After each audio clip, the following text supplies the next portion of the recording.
estamos hablando la serie que tiene que ver con el servicio verdadero.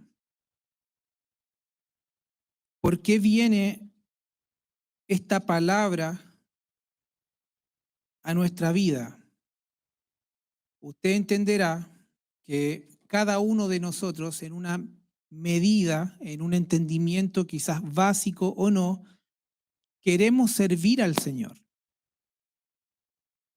Y muchas veces no sabemos cómo lo debemos hacer y qué es lo que el Señor espera de un hijo en su servicio. Esteban tiempo atrás nos hablaba y decía que la palabra servicio se utilizó de tal forma que a todo se le llamó servicio. Aun cuando lo que se estaba haciendo como una obra visible, ¿cierto?, no tenía nada que ver con el Evangelio, no tenía nada que ver con la extensión del reino y no tenía nada que ver con un servicio al Señor. Por lo tanto, cada uno de nosotros tenemos un entendimiento de lo que es servir. Y eso es lo que debemos unificar en estos tiempos. Cuando hablamos del servicio al Señor, ¿a qué nos estamos refiriendo? ¿Qué es lo que queremos dar a conocer? ¿Qué es lo que queremos decir? Cuando decimos, no, esta persona sirve al Señor. No, él es un hermano que sirve. Y ahí usted dirá, sí, pero ¿sirve a qué?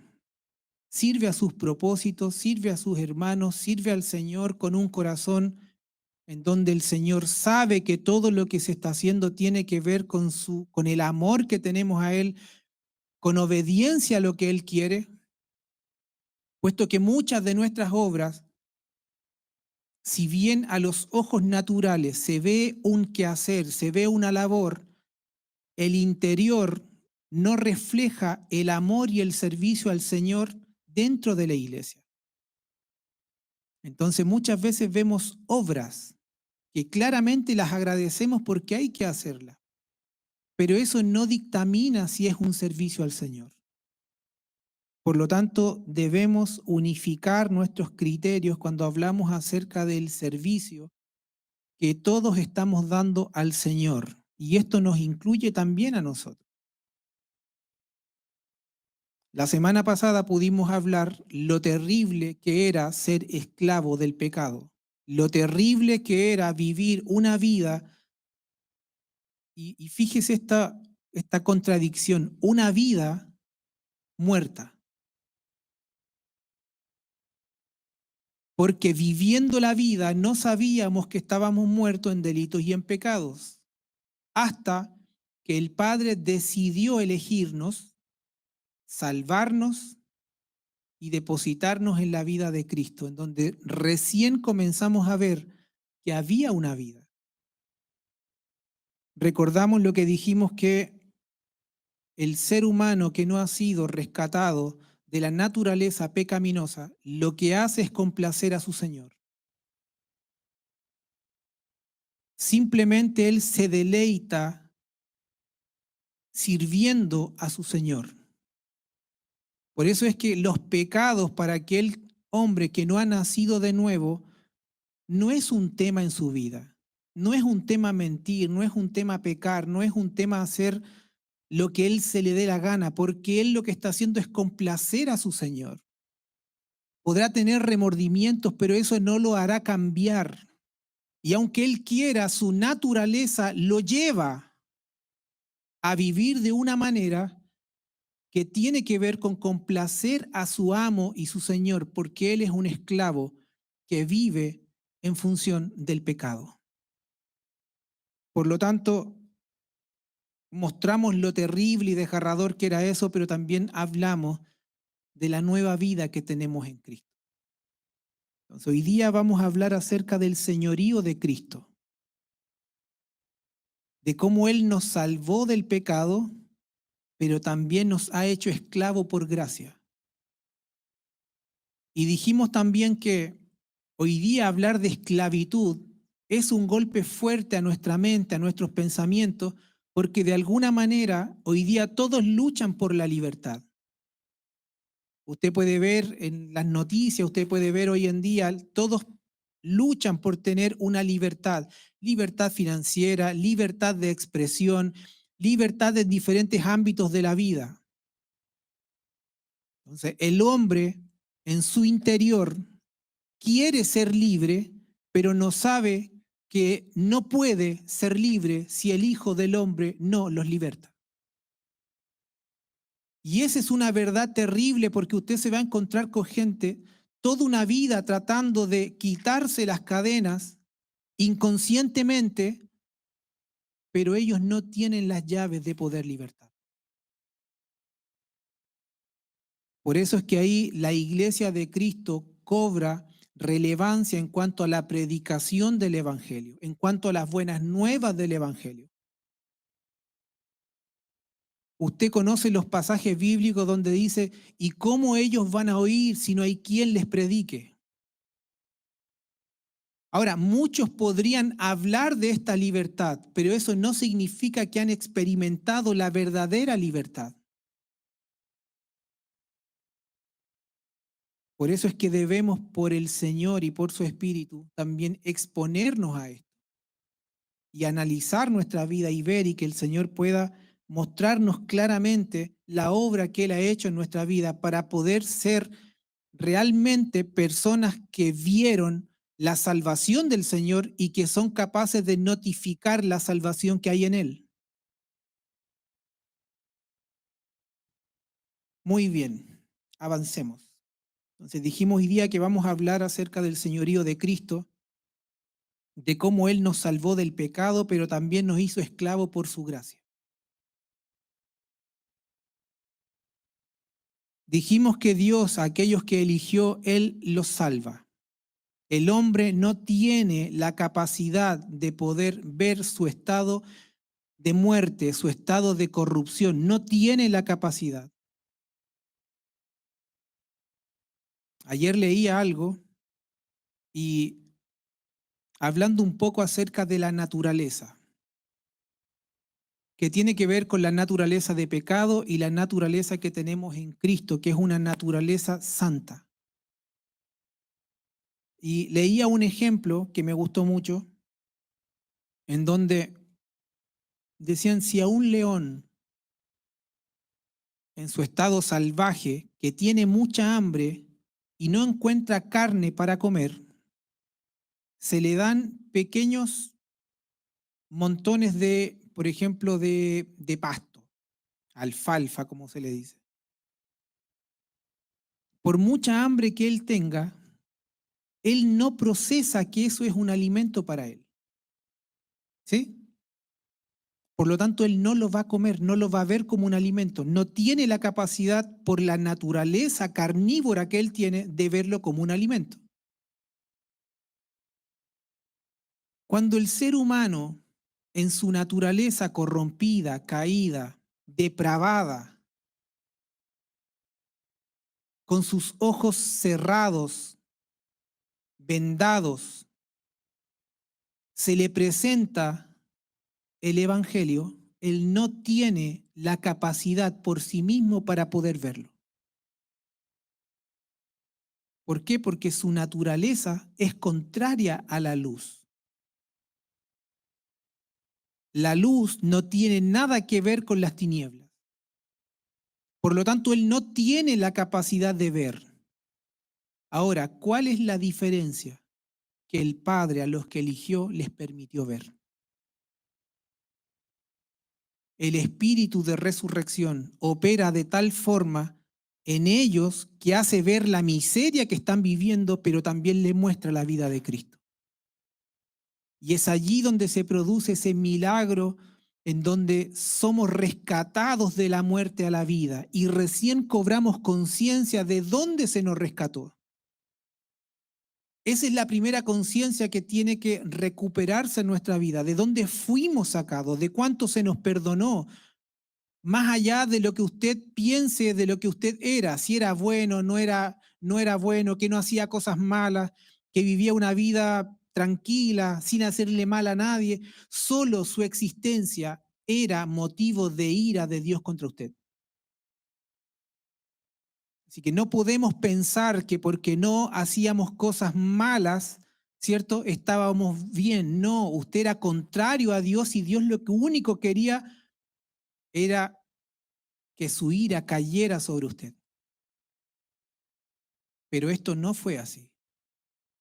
Y la ira del Señor cayó sobre su Hijo. Porque Él fue quien absorbió todos nuestros pecados para poder rescatarnos de una naturaleza que era imposible de librarnos nosotros mismos.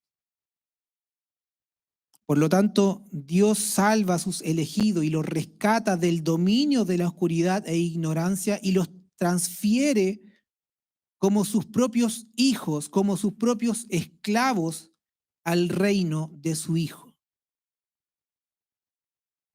Cuando nosotros no amábamos más que a nuestro pecado y a nosotros mismos, Dios nos amó primero. Y esto es lo que debemos entender. No fue usted buscando al Señor porque le hablaron de Él y usted lo amó porque le gustó lo que oyó. No fue usted. Cuando Dios habla y dice, con amor eterno te he amado. Desde antes de la fundación del mundo, Él ya tenía diseñado un plan en donde su Hijo iba a ser puesto por expiación por usted y por mí. A usted se le perdonó antes de que usted tuviera conciencia del pecado. A usted se le sanó antes de que usted experimentara la enfermedad. Y esas son obras que muchas veces no entendemos y que no apreciamos. La salud recién se aprecia cuando estamos enfermos. Si alguna vez usted se ha pegado un martillazo en el dedo, ¿cuánto duele ese bendito dedo? Que todo el cuerpo se siente, todo el cuerpo se daña. Sobre todo cuando queda sangre entre la uña y la piel. Yo recuerdo cuando jugábamos a la pelota y nos pisaban con las pepas de los zapatos de fútbol y el pie quedaba morado.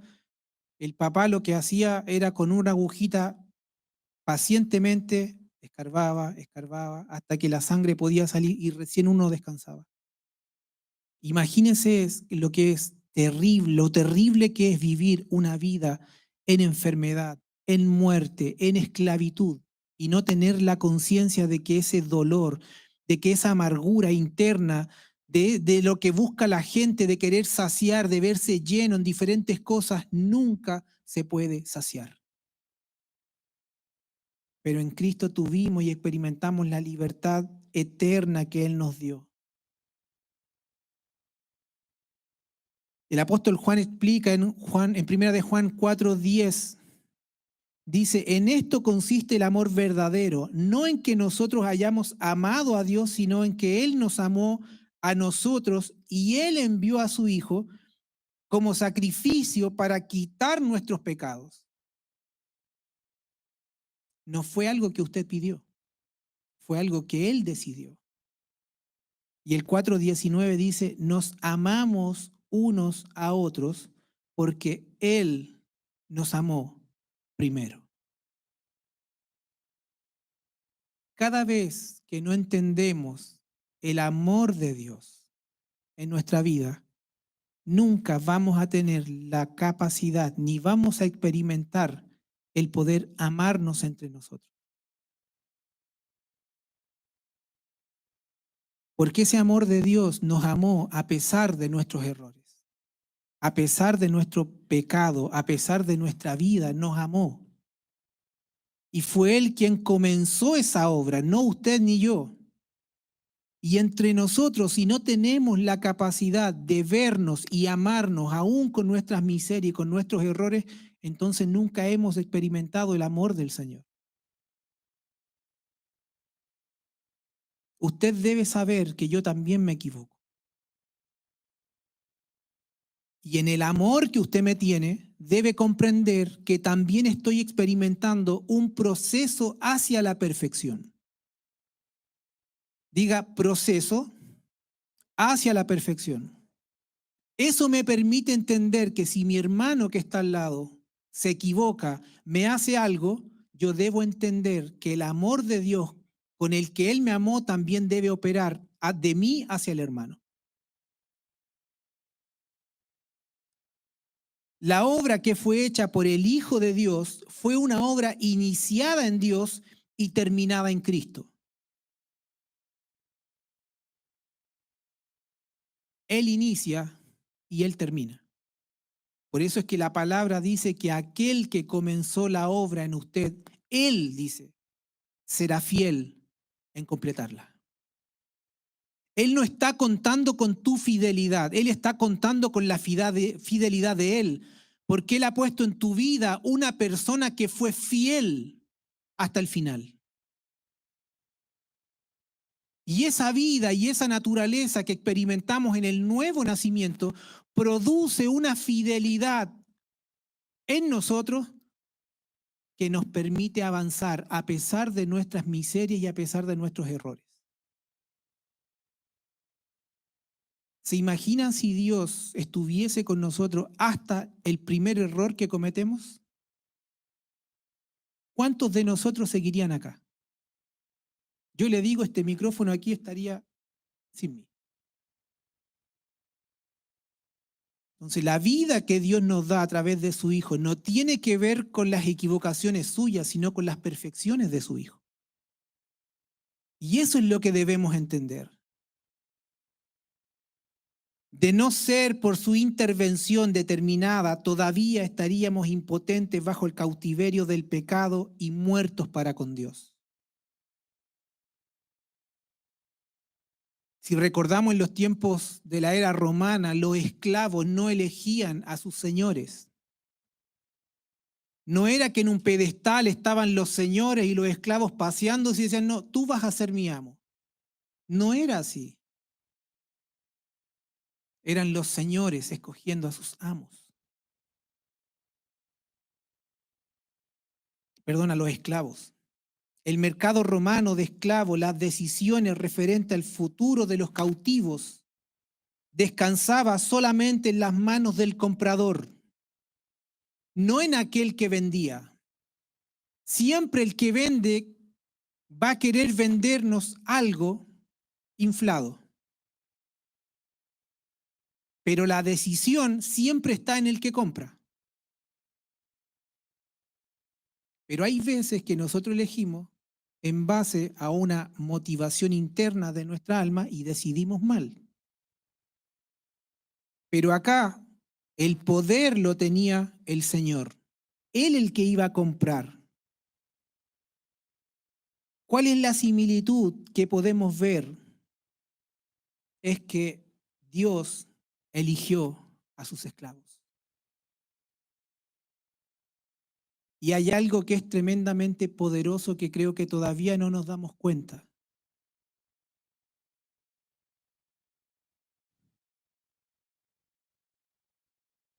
Todos fuimos comprados por la sangre de Cristo. Eso aparece en Hechos 20, 28. Fuimos predestinados para ser libres de la esclavitud del pecado y fuimos conducidos a la familia de Dios. Él fue en pos de mí y en pos de usted cuando usted no lo había visto y usted no lo deseaba. Él nos llevó a sí mismo y nos arrebató de las garras y la condenación del pecado, cosa que no podíamos hacer. Filipenses 3:12 dice, déjeme ir.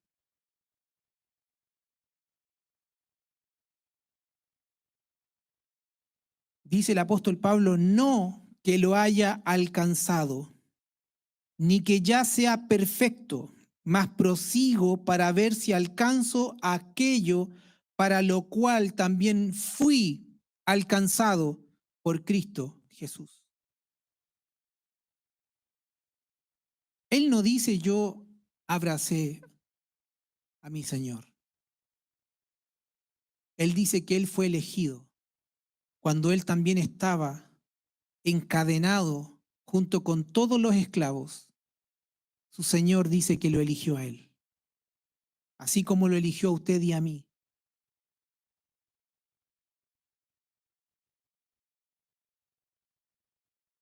Por lo tanto, pertenecemos a Él, no porque lo hayamos elegido nosotros, sino porque Él nos eligió a nosotros.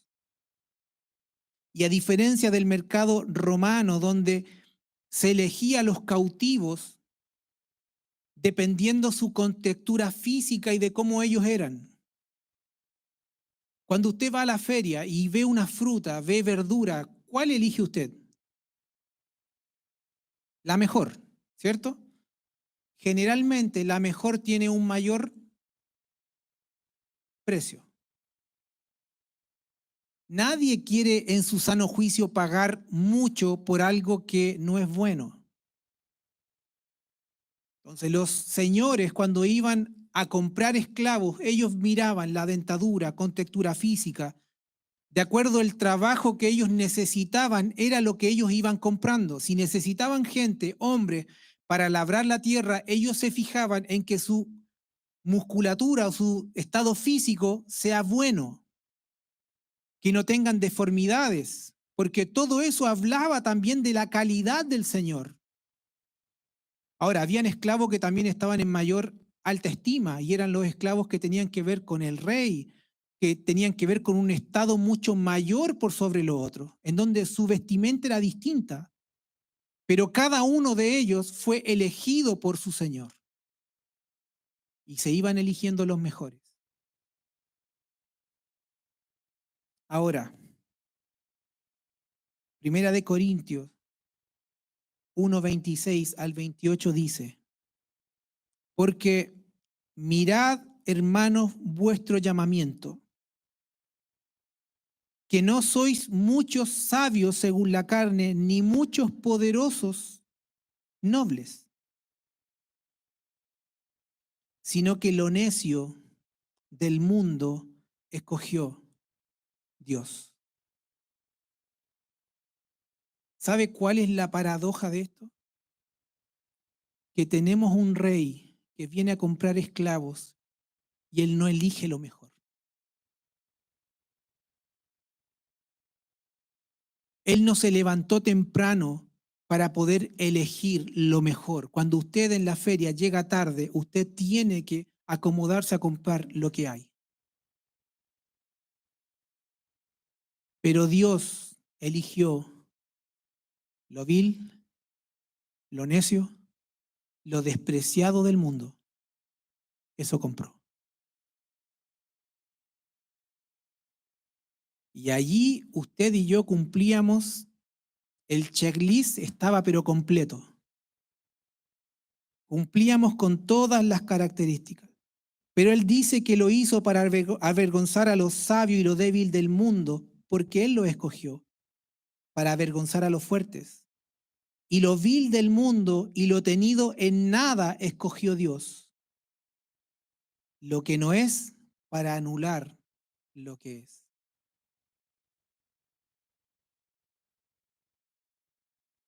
Dios eligió a sus esclavos.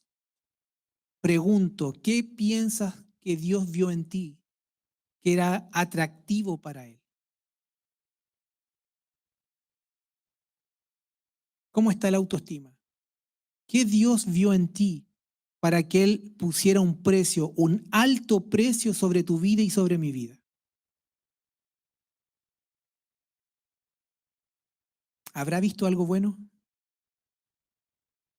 ¿Habrá dicho, si yo compro esto, le saco partido porque es un producto pero excelente? Sabemos que Él es el Dios creador y todo, pero Él, y que se entienda esto, Él compró un proyecto con usted y conmigo.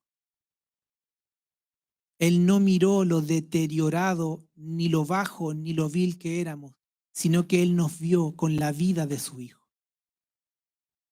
Y lo que podíamos producir en la vida de su Hijo en la tierra. Nada de lo que éramos era un motivo para que Él nos comprara.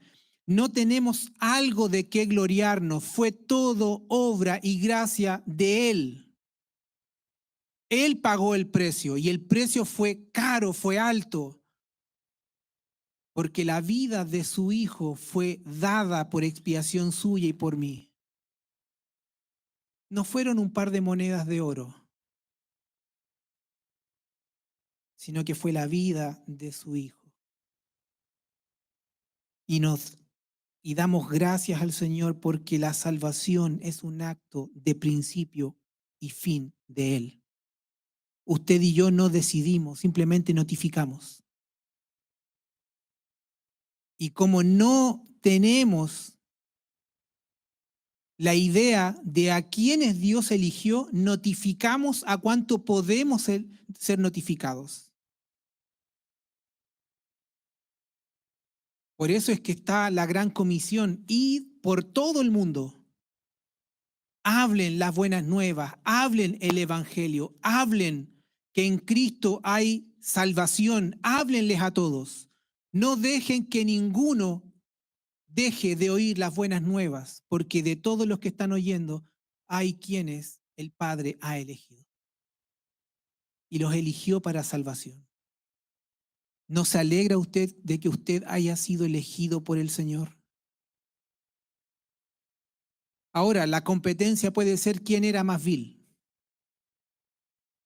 porque algunos disfrutaban lo que tenían. Son de esos extremos. Si vamos a pecar, pecamos bien, ¿cierto? Para que valga la pena. Pero el Señor en su gracia le plació llamarnos y escogernos. Y es un privilegio hoy día habitar en su familia.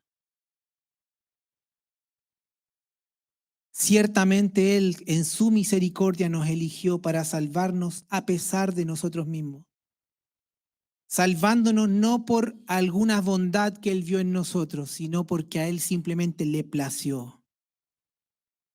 Juan 15:16, Jesús le dice a sus discípulos, no me elegisteis vosotros a mí, sino que yo os elegí. Y os puse para que vayáis y llevéis fruto y vuestro fruto permanezca, para que todo lo que pidáis al Padre en mi nombre, Él os lo dé.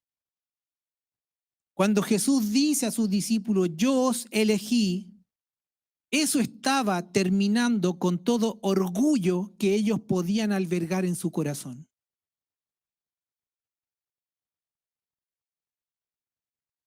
Me imagino yo a ellos en los inicios caminando con su pecho alzado, diciendo, estoy con el Maestro. Voy caminando con Él. Él vio algo en mí que los demás no tenían.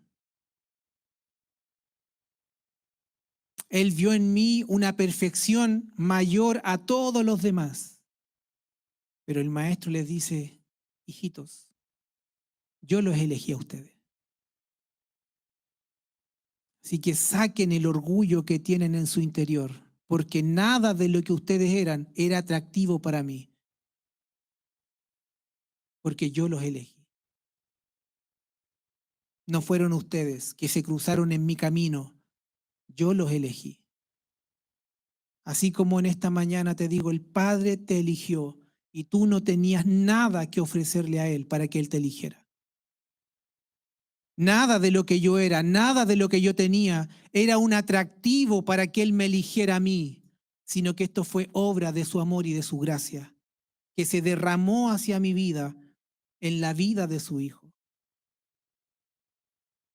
En Hechos 2:39 el apóstol Pedro enfatiza que la promesa de la salvación se extiende para todos aquellos a quienes el Señor nuestro Dios quiera llamar. Y nuevamente recalca que es Él quien elige. Es Él quien escoge. No es usted y no soy yo. Hechos 14:48 leemos que la respuesta al trabajo misionero de Pablo entre los gentiles dice, y creyeron todos los que estaban destinados a la vida eterna. Eso quiere decir que creyeron todos los que el Señor había elegido. Todos los que el Señor escogió creyeron para salvación.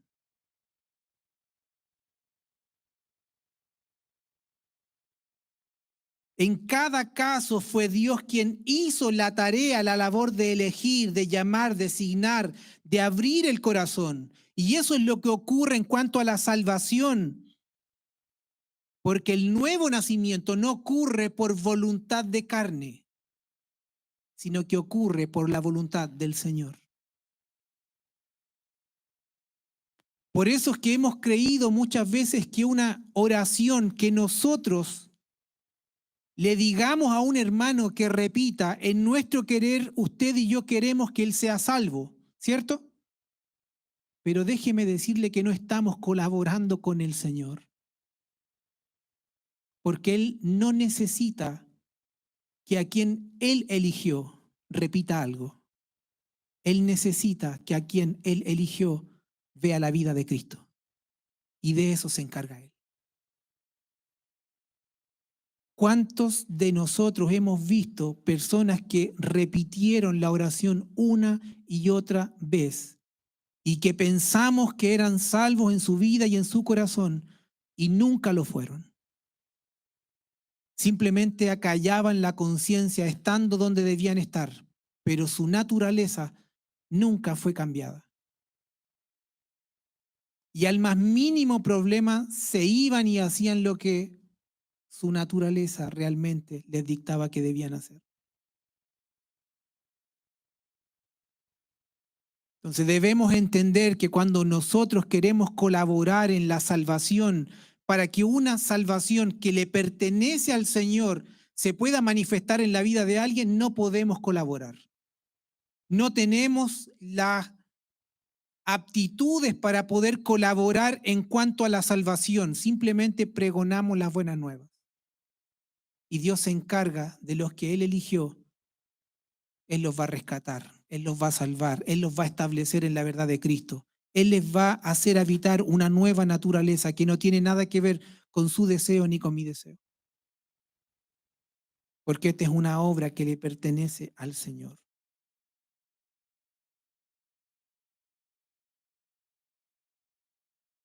La voluntad de Dios en el proceso de la salvación es singular, dependiendo no de otra cosa que de su preferencia libre y no influenciada. Por lo tanto, el Espíritu Santo trabaja donde Él quiere. El Hijo da vida a quien Él quiere. El Hijo rescata a quien Él quiere. Si hay algo de lo que podemos gloriarnos hoy, es que nos habita la vida de Cristo, porque a Él le plació. A Él le plació rescatarme. A Él le plació rescatarlo a usted. Y cuando decimos yo y mi casa serviremos al Señor, tiene que ver con manifestar aquello que por gracia hemos recibido, porque también en nuestro deseo está que todos quienes habitan en nuestro hogar y quienes amamos puedan alcanzar salvación. Y oramos para que ellos puedan recibir la palabra, pero la salvación es del Señor. Ahora, no puede quedar en mí el no pregonar las buenas nuevas. No puede quedar sin que usted, teniendo la verdad hoy día, no sea un anunciador de la verdad que hay en Cristo. Porque Él por su Espíritu y a través de su vida puede notificar a alguien que no ha descubierto que Dios lo eligió.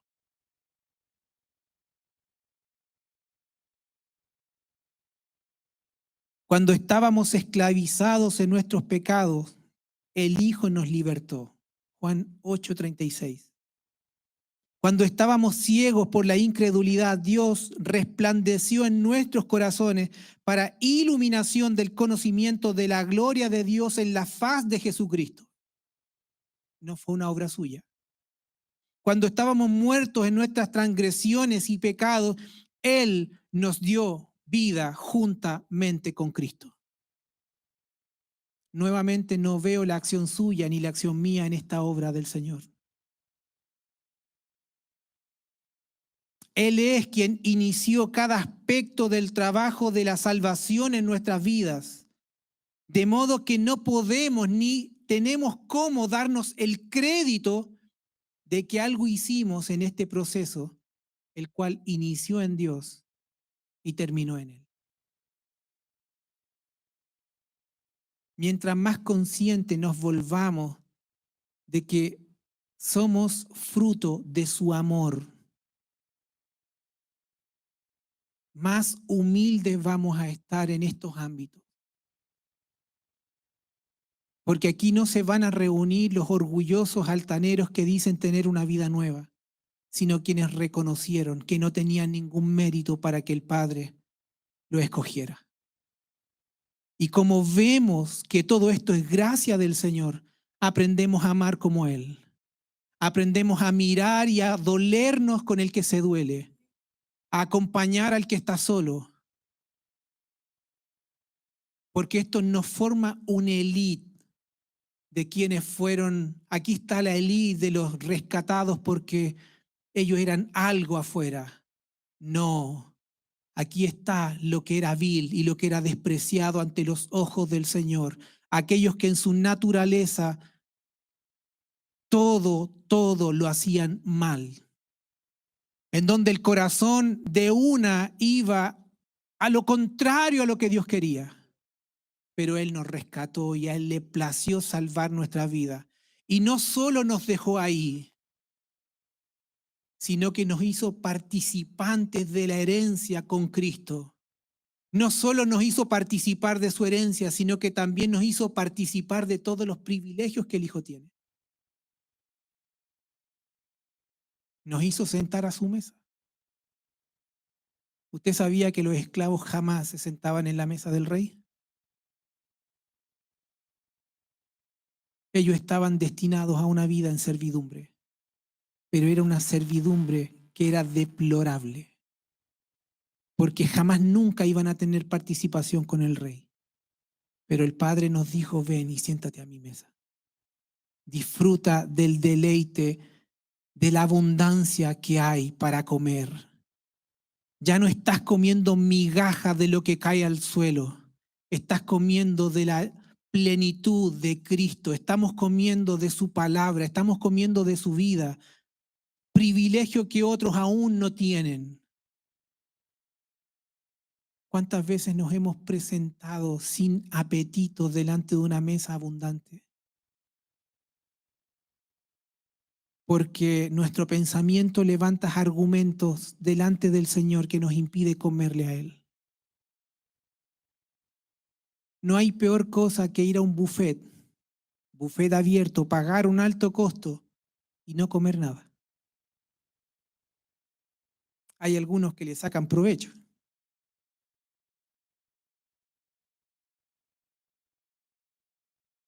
La inversión que el Señor hizo en usted y en mí no fueron un par de monedas de oro, fue la vida de su Hijo. Por lo tanto, debemos nosotros estar conscientes de cuánto costamos al Padre, porque cada uno de nosotros fuimos culpables de la muerte de su Hijo. No es que usted es culpable de que un dedo de él muriera. No, todo usted es culpable de que todo su ser muriera. Y cada uno de nosotros, por causa del pecado que nos habitaba. Por eso es que Él nos tuvo que comprar por un precio. Entonces, ¿cómo rescata Dios a los esclavos del pecado, a quienes ya Él ha elegido? Y el Nuevo Testamento responde esta pregunta con la doctrina de la redención. Y esto se mezcla nuevamente con las imágenes del mercado romano de esclavos y del éxodo de Israel de la esclavitud en Egipto. La Escritura utiliza dos palabras griegas para transmitir la verdad de la redención. La primera es agorazo. Tiene una palabra que está compuesta que es exagorazo. Significa comprar o adquirir. La palabra se deriva de agora, que significa mercado, y habla de comprar o comerciar, y especialmente de adquirir un esclavo pensando en su liberación. Eso es lo que quiere decir esa palabra que tiene que ver con redención. Es adquirir un esclavo pensando en su liberación.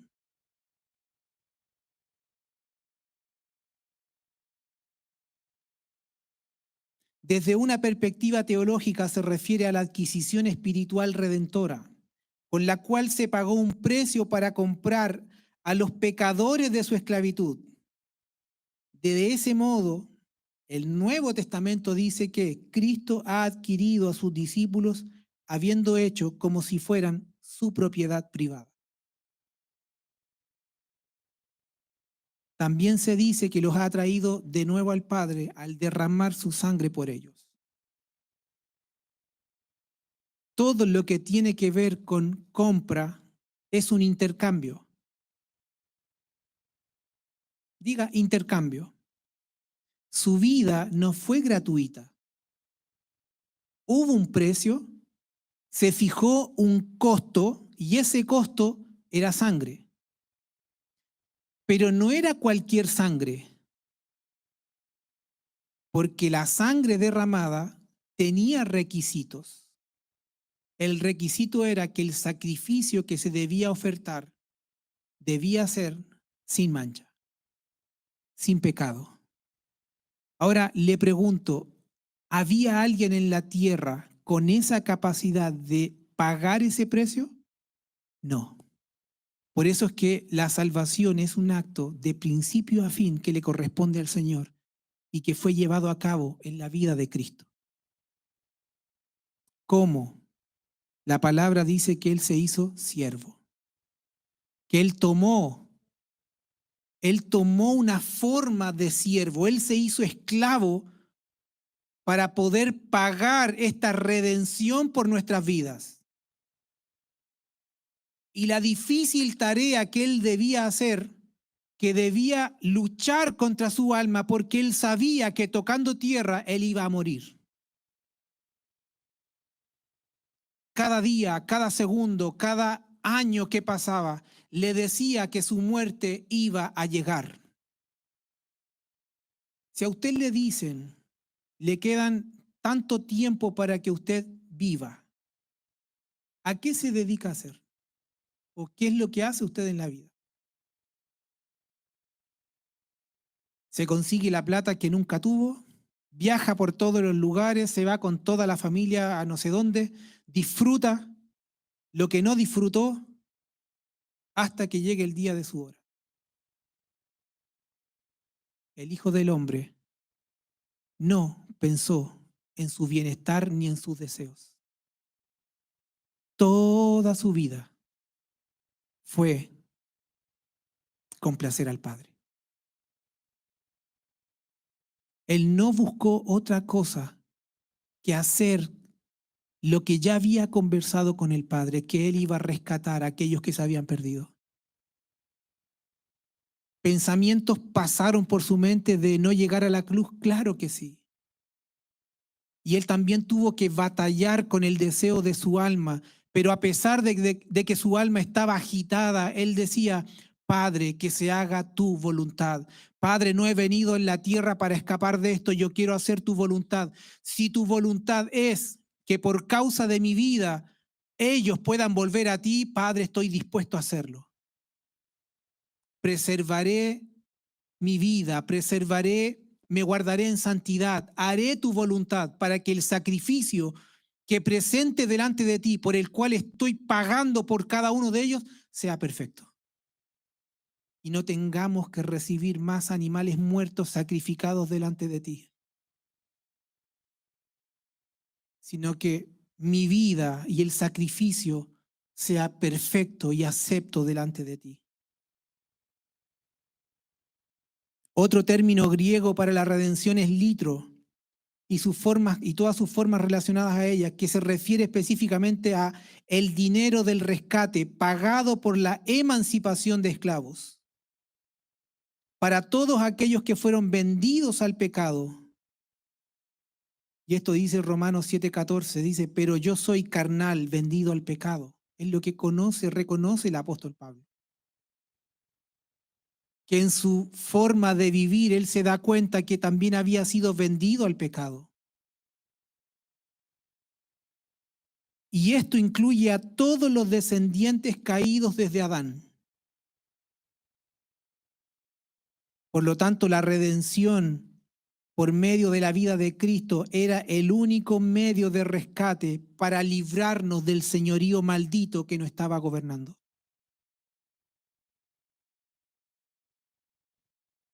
Solo aquellos que han sido comprados por un precio, redimidos mediante la muerte sustitutiva de Cristo en la cruz, pueden regocijarse de saber que han sido completamente perdonados. Usted y yo fuimos completamente perdonados. Que su alma, que su conciencia hoy levante argumentos acusando de que usted es indigno, de que yo soy indigno. La palabra del Señor dice, fuimos completamente perdonados. Leímos la semana pasada, ahora ninguna condenación hay para los que están en Cristo Jesús.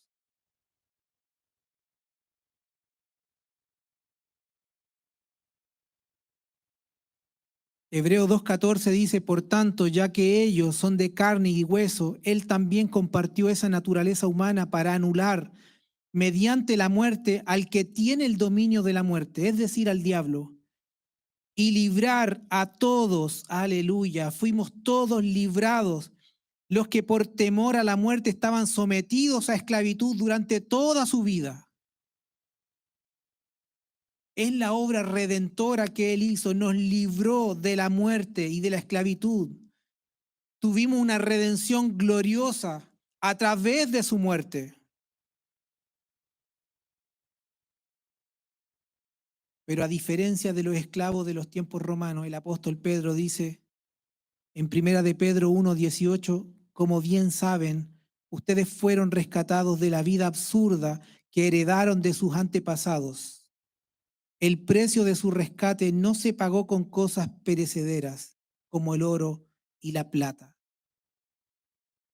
Así como los esclavos en los tiempos romanos se pagaban con oro, se pagaban con plata y con diferentes tipos de monedas de cambio, su vida y mi vida no tenía ninguna forma de ser comprada. No había un precio por el cual valiera y que alguien pudiera pagar. No había. Nos redime por su propia sangre, logrando el rescate eterno sobre nuestras vidas. Por eso es que la redención es propia de Jesucristo, porque Él se dio a sí mismo por nosotros para redimirnos de toda iniquidad y purificar para sí un pueblo propio, celoso de buenas obras, dice Tito 2:14. Él no nos compró para soltarnos y hacer libremente lo que usted quiera. Él nos compró para que en su naturaleza le pudiéramos servir a Él. ¿Cómo? El espíritu que nos habita, que es la vida de Cristo, produce en nosotros una naturaleza que en su contenido y en su concepción es obediente. ¿Obediente a quién? A su Señor. ¿Cuál Señor? Nuestro Padre. Porque Cristo que habita en nosotros, Él siempre buscó hacer la voluntad del Padre. Entonces finalmente les servimos a ellos. Fuimos comprados para servirle a Él. Ahora somos esclavos de un Señor y un amo nuevo. Nuestra redención en Cristo resulta en libertad y perdón del pecado. No solo se nos libera del cautiverio de nuestro Señor anterior amo, sino que se nos exime de las consecuencias mortales del pecado. Junto con comprarnos, Él pagó también la deuda que teníamos. No es solo que fuimos comprados, sino que usted tenía una deuda y esa deuda era pagar con muerte lo que vivía y habitaba en usted, que era el pecado. La palabra dice, porque la paga del pecado es muerte. Él nos compró y su Hijo absorbió la deuda que teníamos. Y Él murió por causa suya y por causa mía para poder librarnos de esta muerte. Romanos 8 del 1 al 2 dice, por lo tanto ya no hay ninguna condenación para los que están unidos a Cristo el Señor. Pues por medio de Él, la ley del Espíritu de vida me ha liberado de la ley del pecado y de la muerte. Frente a estas dos leyes, el Espíritu de vida es mayor que la ley de muerte. Por eso es que quien habita en usted es una persona exageradamente superior al amo que usted antes tenía. Recuerde que ahora Cristo es la cabeza de la iglesia. Su cuerpo, que somos nosotros, somos su iglesia. Y la palabra dice que Él dejó todo bajo nuestros pies. Por lo tanto, no solo fuimos arrebatados del anterior amo, sino que hoy estamos por sobre Él. No por la capacidad que nosotros tenemos, sino por la vida de quien nos habita. Que Él nos hace ser victoriosos en Él. Pero esto juega en contra en nuestra mente porque aún tenemos muchas veces la vieja manera de pensar y cómo vemos las cosas. Porque no hemos entendido la obra redentora del Señor, de que cuando Él nos rescató y nos perdonó, Él absorbió en Él toda nuestra falta y todos nuestros pecados. Y no solo le bastó eso, sino que Él dijo, como ustedes van a empezar en un proceso de santificación, como ustedes van a comenzar un proceso de perfeccionamiento hasta que lleguen a la estatura de mi Hijo, yo sé que en este trayecto ustedes van a fallar. Ustedes no van a ser fieles, porque ustedes van a comenzar a dejar de a poco las obras que son de la carne para poder experimentar la nueva vida que hay en mí.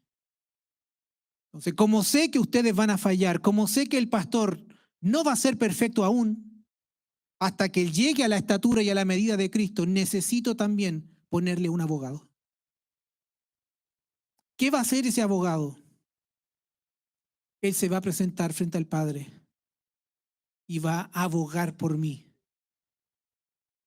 Él va a abogar por mis errores. Él va a abogar por aquellas cosas que aún no he solucionado en mi alma, por aquellas cosas que aún no han visto la redención de Cristo, por aquellas cosas que en mi corazón aún se están enquistando y que no han conocido la plenitud del Señor, por aquella ignorancia que aún habita en mi mente.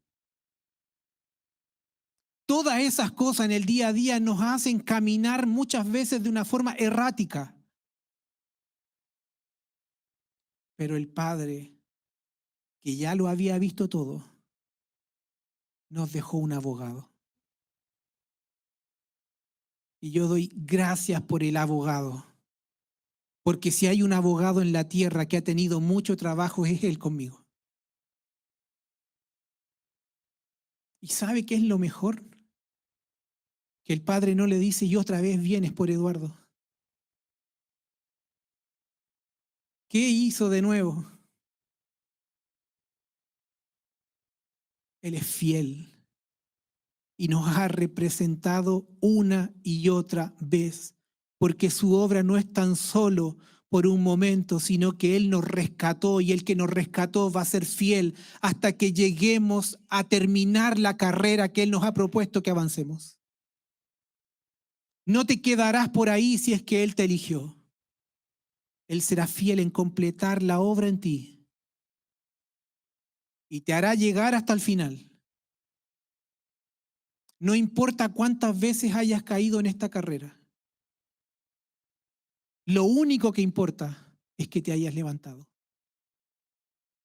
Si te has levantado, puedes continuar. Una caída no te invalida para seguir corriendo.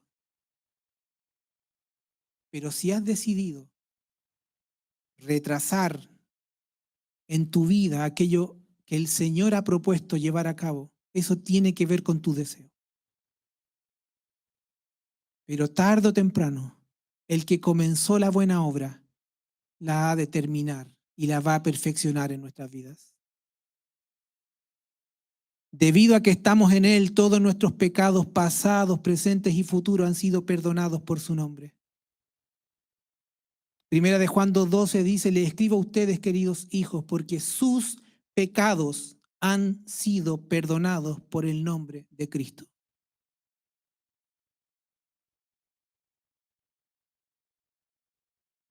Muchas veces he visto, y también me vi, cuando estaba el papá y nos derivaba algún trabajo, alguna labor, ya sea en el trabajo de él, que era la tapicería, en donde los detalles tenían que ser mínimos. Muchas veces me vi fuertemente presionado para que eso quedara bien. Y hay quienes bajo presión funcionan bien y hay quienes bajo presión se detienen, no saben qué hacer. Y muchas veces hice mal el trabajo. Y mi papá tenía que hacer todo de nuevo. Perdía material, perdía tiempo. Y para que quedara bien tenía que hacerlo él con la expertise que él tenía. Pero siempre había en mí, primero, más allá de que eso quedara bien, era que mi papá se agradara de lo que estaba haciendo. Era un primero agradarlo a él antes que el cliente. Porque si él validaba que eso estaba bien, 100% seguro de que el cliente iba a estar satisfecho con lo que se había hecho.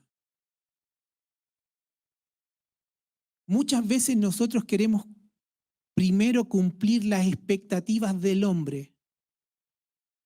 Queremos agradar al hombre porque si tenemos la aprobación del hombre, creemos que porque el hombre nos aprobó vamos a tener la aprobación del Padre. Amado, esto no funciona así. El Hijo no vino a agradar a los hombres. El Hijo vino a agradar a su Padre. El Hijo no hizo todas las cosas que los hombres querían que hiciera, pero hizo todas las cosas que el Padre quería que hiciera. Y eso nos tiene que poner en la perspectiva que aunque nos colaboramos en el Señor, la aprobación no está por el pastor, ni por el apóstol, ni por el hermano. La aprobación está por Él. Es Él quien aprueba, es Él quien capacita. ¿Hay una gestión natural? Claro que sí. ¿Tenemos hermanos que nos enseñan? Claro que sí.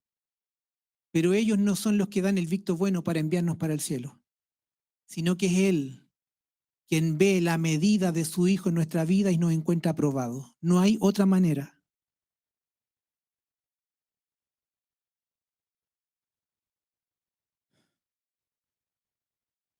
El apóstol Pablo dice en Romanos 6:20, cuando ustedes eran esclavos del pecado, estaban libres del dominio de la justicia. El 6:18 dice, en efecto, habiendo sido liberados del pecado, ahora son ustedes esclavos de la justicia. Y el 6:22 dice, pero ahora que han sido liberados del pecado, se han puesto al servicio de Dios, cosechan la santidad que conduce a la vida eterna. Primero, estábamos libres del dominio de la justicia. ¿Por qué? Porque nuestra vida no tenía nada que ver con justicia.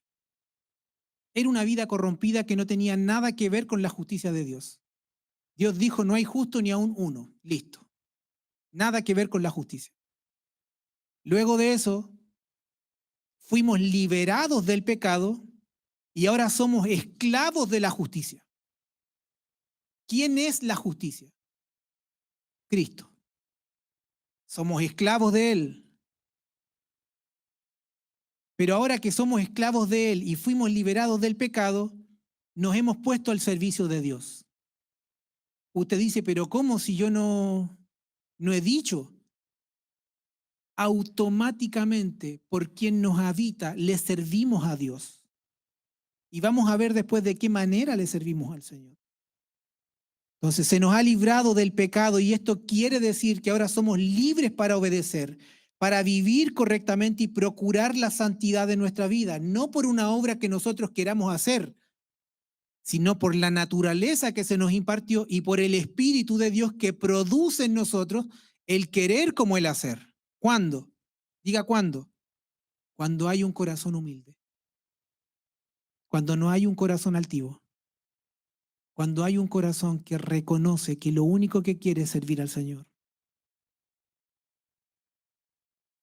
Murray Harris ha comentado esto. Una de las clásicas paradojas cristianas es que la libertad lleva a la esclavitud y la esclavitud a la libertad. Lo voy a repetir más despacio. La libertad lleva a la esclavitud y la esclavitud lleva a la libertad. Tan pronto como mediante Cristo las personas son libres de la esclavitud, del pecado, entran en una esclavitud nueva y permanente, pero ahora es la esclavitud a Cristo. Y dijimos, yo quiero ser esclavo de ese Señor, quiero disfrutar esta esclavitud que yo tengo por Él. Una concluye precisamente con el objetivo de permitir que la otra comience.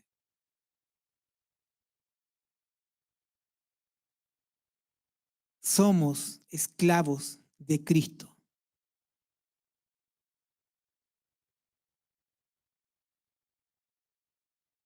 Formamos una comunidad de esclavos con un solo Señor, con un solo amo, y eso es claramente visible. El servicio a quien servimos es visible y va a producir en nosotros el mismo servicio, pero de diferentes maneras. Lo que no va a ocurrir es que no querramos servir a nuestro Señor, porque por naturaleza servimos. A diferencia del pecado y de toda su transgresión y corrupción, Cristo es el amo perfecto. Dijimos que el pecado era el más cruel e injusto de todos los amos. Cristo es el más amoroso, más misericordioso y todo lo que usted quiera. Lo es. Antes la carga del pecado era pesada y abominable. Cristo dice, mi yugo es fácil y ligera mi carga. Mateo 11, 28 al 30 dice, luego dijo Jesús, vengan a mí todos los que están cansados y llevan cargas pesadas, y yo les daré descanso. ¿Quién va a dar descanso? Él. No hay quien pueda hacer descansar.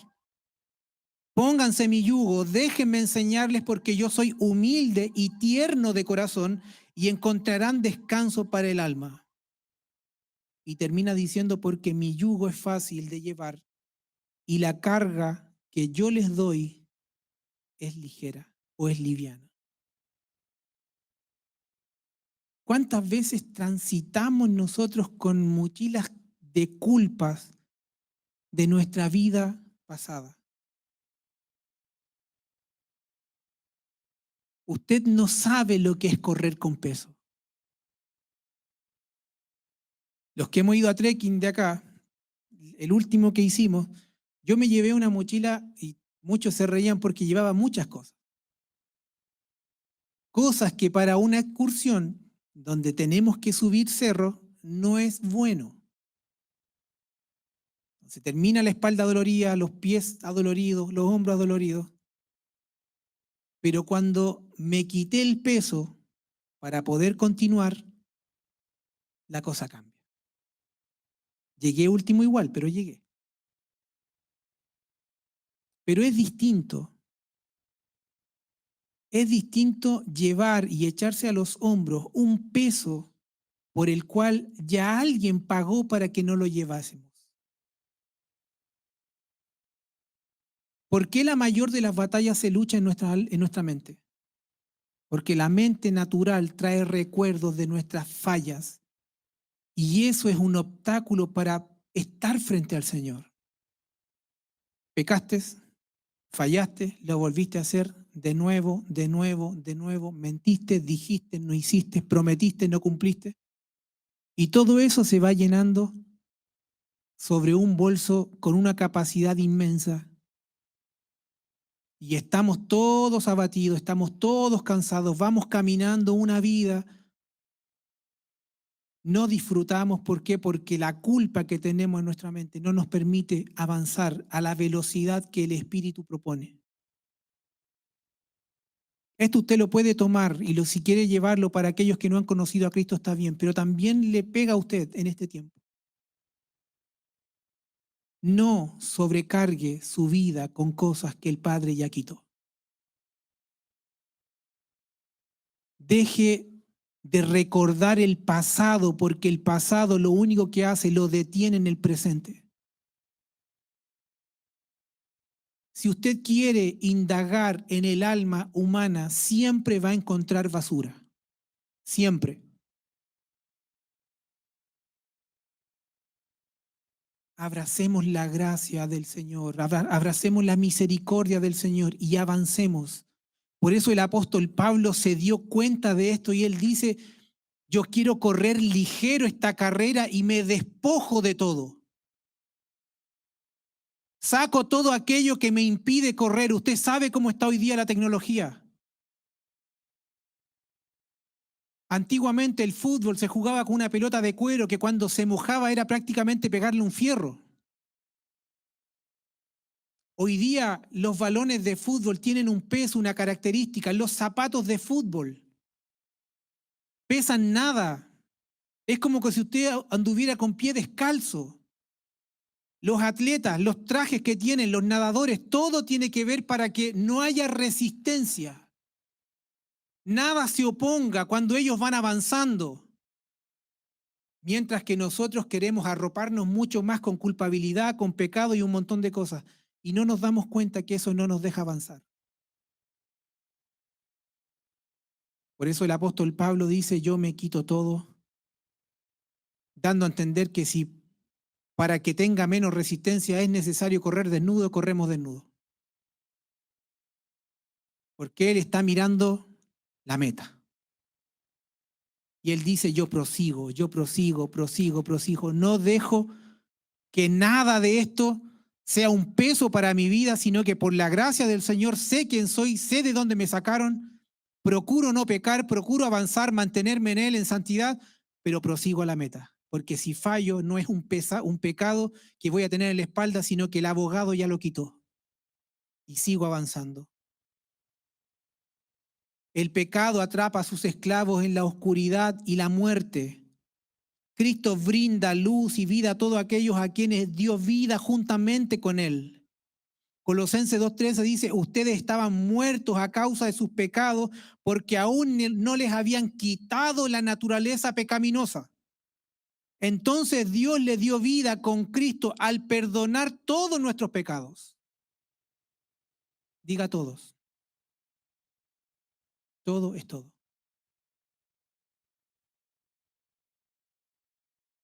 El pecado desvía, engaña y destruye. Cristo es el camino, Él es la verdad y Él es la vida. Y si transitamos por Él, nunca nos vamos a desviar. Usted puede tener un camino muy bien señalizado y aún así perderse. Pero ese extraviarse momentáneo no va a ser algo permanente. Porque el GPS, que es el Espíritu Santo que opera en usted y que opera en mí, nos envía las alertas. Su palabra guía, su palabra muestra el camino, su palabra corrige, nos muestra el error, como se nos ha dicho muchas veces, pero también nos deposita en el camino.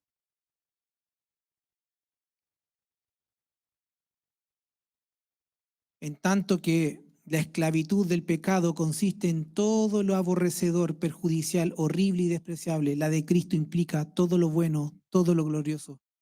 Lo hacemos con gozo y es lo correcto.